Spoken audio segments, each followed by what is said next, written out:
자, 교도소 사회론입니다. 자, 첫 번째 수용자 사회.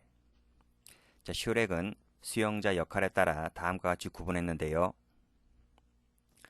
자, 친사회적, 사회성에 친하다 그 뜻입니다. 반사회적, 반동그라미, 가사회적, 우리 가식적 할 때 그 가짜입니다. 동그라미, 대표적인 것이 정치인이죠. 자, 비사회적, 비동그라미. 다시 한번 말씀드리면 슈렉은 수용자 역할을 친사회적, 반사회적, 가사회적, 비사회적 이렇게 구분했다. 누가요? 슈렉. 자, 이것이 기출이고요. 자, 먼저 이 친사회적은 사회성이 친하다는 거죠. 그러니까 이 사람은 복역을 빨리 하고 빨리 출소를 해야 됩니다. 그래서 빨리 사회에 적응해야 할 사람들이기 때문에 보통 그 사람들은 고지식자가 많아요. 그래서 중산층 출신의 화이트 칼라 범죄를 저지른 사람들이 많다. 그 뜻입니다. 자, 특성을 보면 직원들과 가깝게 지내며 규율에 동조를 하고 법을 준수하고 생활을 긍정적으로 지향하죠. 교도소 문화에 거의 가담하지 않는 형태가 됩니다. 이것이 친사회적 고지식자다라는 거 알아두시고, 자, 반사회적이란 사회성에 반한다 그 뜻이죠. 정의한, right guy 이렇게 얘기하죠. 불의에 못 참는 사람들, 그쵸? 정의한인데 그 불의에 못 참는 사람들이 반대로 반사회성을 띠게 되면 조폭이 되는 겁니다. 깡패가 되는 것이고, 자, 그런 사람들을 말합니다. 그래서 하류층이 많고요. 폭력성 범죄자가 좀 많아요. 그래서 범죄자의 세계를 지향하고 부문화적 활동에 깊이 관여하는 사람들이 바로 반사회적 정의한이 됩니다. 자, 가사회적이란 가식적인 사람들, 대표적인 것이 정치인들이죠. 자, 그래서 각종 이점을 확보하기 위해서 당국의 처우 계획에 적극 참여하며 나름대로 상당한 지위를 확보하고 있는데, 이 사람들은 돈이 되는 것이라면 여기도 끼고 저기도 끼고 하는 겁니다. 그래서 각종 이점을 확보하기 위해서 교도관들도 이용하고요. 동료 수용자들도 이용하기도 그래요. 그래서 모두를 다 이용합니다. 보통 사기꾼들이 제일 많죠. 사기꾼들, 횡령하는 사람들, 이런 사람들이 대부분이다. 이렇게 보시면 되겠고요.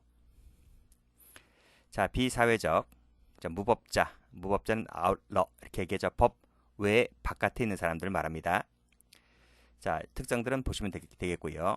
그 기출을 보시게 되면 제일 많이 출제가 되는 사람들이 비친사회적 고지식자, 그리고 반사회적 정의한, 그리고 가사회적 정치인, 이런 사람들 좀 특성을 좀 받으시면 되겠습니다.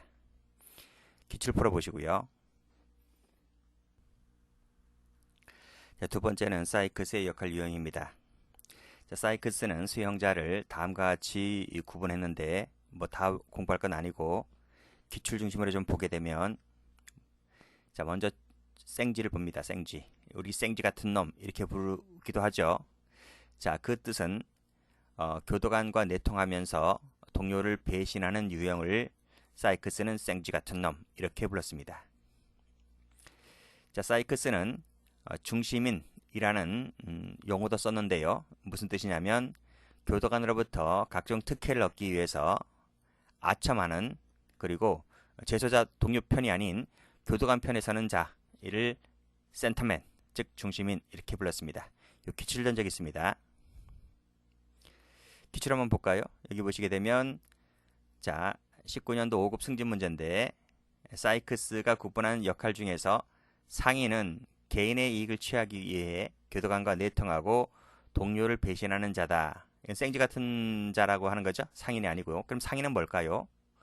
올라가 보시면 상인은 말 그대로 재소자들은 재화를 파는 것과 주는 것을 분명하게 구분하고 있으며, 재화를 주어야 할 경우에 파는 재소자를 상인 이렇게 부른다. 그러니까 결국 돈과 관련되어 있는 것이네요. 그렇게 정리를 해두시면 될 것 같고, 자, 그리고 쭉 내려오면, 자, 어리석은 파괴자를 봅니다. 자, 어리석은 파괴자, 이건 무슨 뜻일까요? 자, 이것은 교도관에게 대들고 항거하는 자를 말하는데, 교도관에게 대들어봤자 재소자에게 뭐 이로운 게 있나요? 오히려 부당한 처우를 많이 받잖아요. 그래서 대들어봤자 자기에게 득되는 것은 하나도 없습니다. 그야말로 교도관에게 대드는 것은 어리석은 자다. 이렇게 불러서 사이크스는 이런 사람의 형태를 어리석은 파괴자 이렇게 불렀습니다. 기출 한번 가볼게요. 자, 교도관의 부당한 처사에 저항하고 교도관에게 공격적 행위를 일삼는 자는 어리석은 파괴자이지 진짜 남자는 아닙니다. 그럼 진짜 남자란 말은 무슨 뜻일까요? 올라가 보면 자, 진짜 남자란 수용 생활을 인간의 존엄성을 가지고 참아내는 수용 생활을 참아내는 제소자 이런 사람을 진짜 너 남자다. 너야말로 진짜 남자다. 이렇게 불렀고요. 늑대는 능동적, 공격적 역할을 수행하는 제소자. 동성애자 중에서 공격적 당연히 동성애자죠. 그러니까 거기 뭐 남자와 남자끼리 있거나 여자와 여자끼리 있을 때 특히 남자 같은 경우에 공격적 역할을 수행하는 제소자. 이게 무슨 뜻인가 이게? 남자가 남자를 강간하잖아요. 남자가 남자를 강간할 때 그 강간범을 말합니다. 그 강간범을 늑대 이렇게 부르죠. 자, 그리고 뭐 고릴라라든지 악당 이런 것은 보시면 되겠습니다. 자, 서덜랜드와 크래시를 봅니다.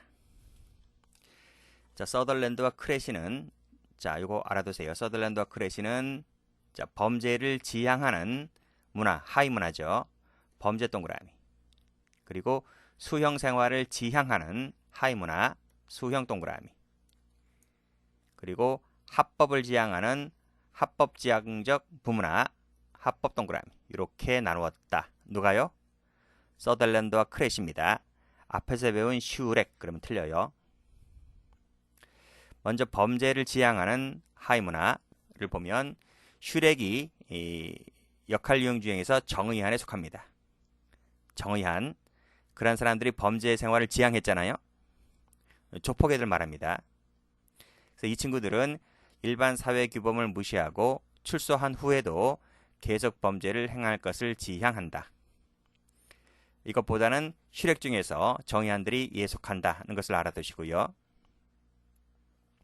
수형 생활을 지향하는 하위 문화를 보면 자, 교도소 내에서의 지위 획득에만 몰두를 한다는 거죠. 사회 바깥에서 일어나는 것은 관심 없어요. 교도소 안에서의 지위 획득에만 몰두하고 출소 후에 생활에 대해서는 그다지 관심을 두지를 않는다. 출소 후는 무관심하다. 그게 수형 생활을 지향하는 하위 문화입니다. 그래서 이 친구들은 재입소율이 가장 높죠. 자, 슈렉이 역할 유형 중에서 정치인들, 가식적이죠. 정치인들이 여기에 속한다 라고 보고 있습니다. 합법지향적입니다. 자, 슈렉 역할 유형 중에서 고지식자죠. 고지식자들이 여기에 속하고요. 이 친구들은 이 수형 지향적 부문화와는 다르게 재입소율이 가장 낮죠. 아무래도 합법을 지향하니까요. 그래서 가급적이면 규율을 따르기로 하고 또 관계도 긍정적인 관계를 유지를 합니다. 됐죠? 그래서 서덜랜드와 크래시의 그 부문화가 슈렉의 역할형 중에서 어떤 애들과 연관성이 있는지 그런 것들을 좀 알아두시면 되겠습니다. 여기는 정의한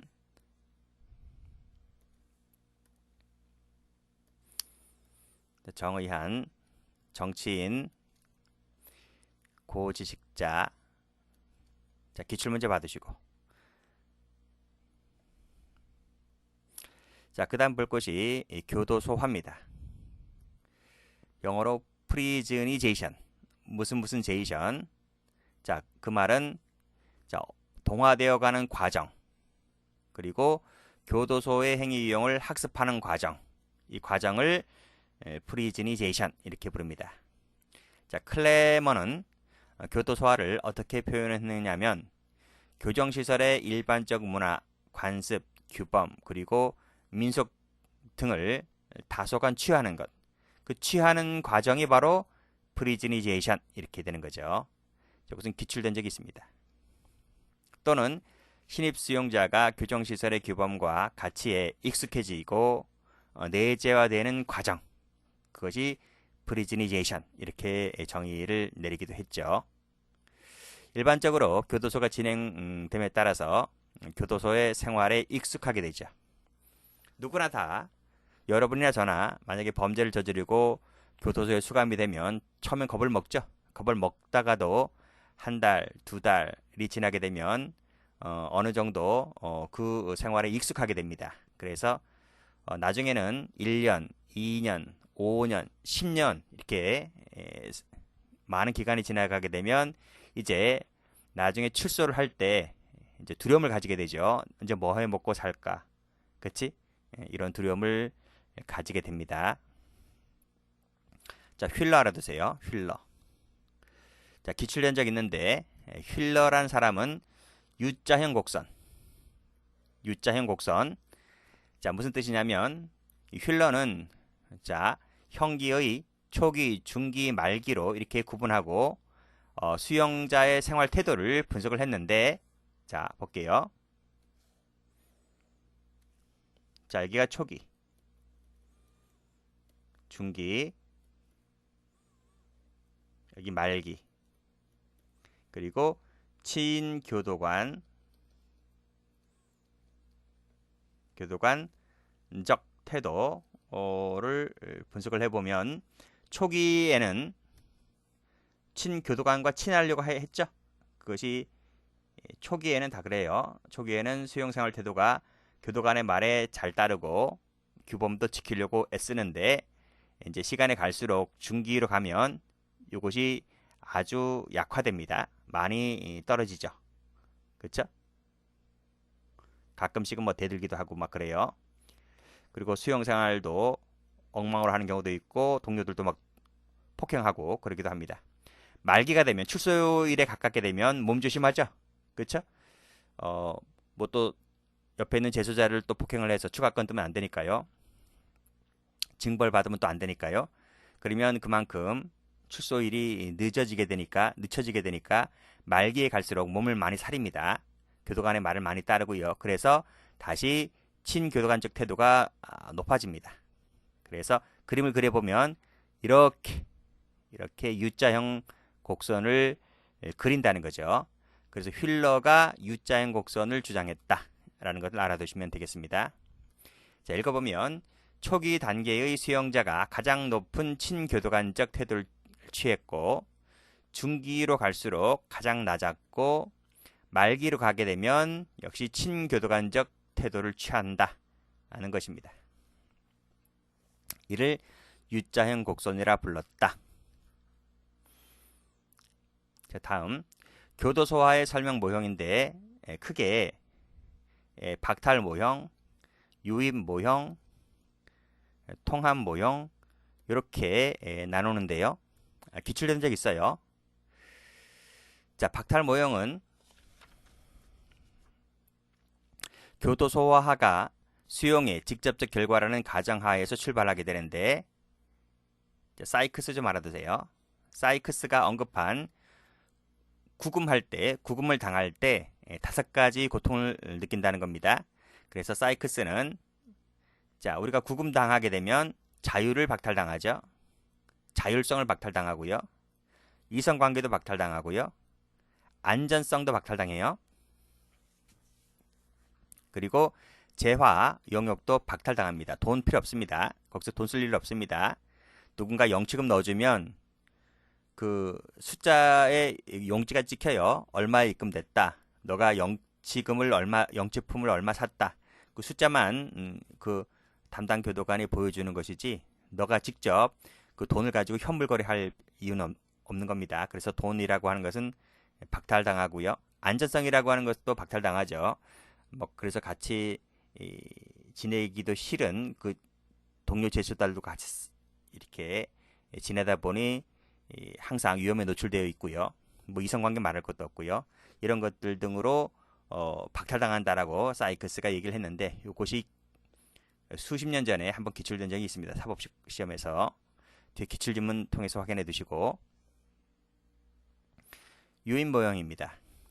어윈과 크래시 밑줄짝. 이것도 좀 알아두세요.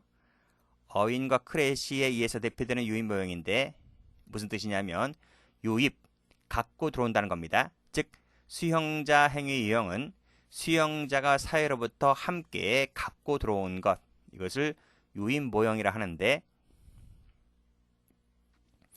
자, 그 개념만 알고 계시면 되겠습니다. 자, 밑에 건 참고로 봐두시고. 통합 모형은 박탈 모형, 유인 모형 어느 하나만 갖고서는 이 교정시설의 사회 체계를 설명하기에는 한계가 있기 때문에 이 두 가지를 서로 결합하자. 이것이 통합 모형, 이렇게 정의가 됩니다. 자, 다음 페이지 가보면 기출문제 많이 나와 있는데 한번 확인해 보시면 되겠습니다.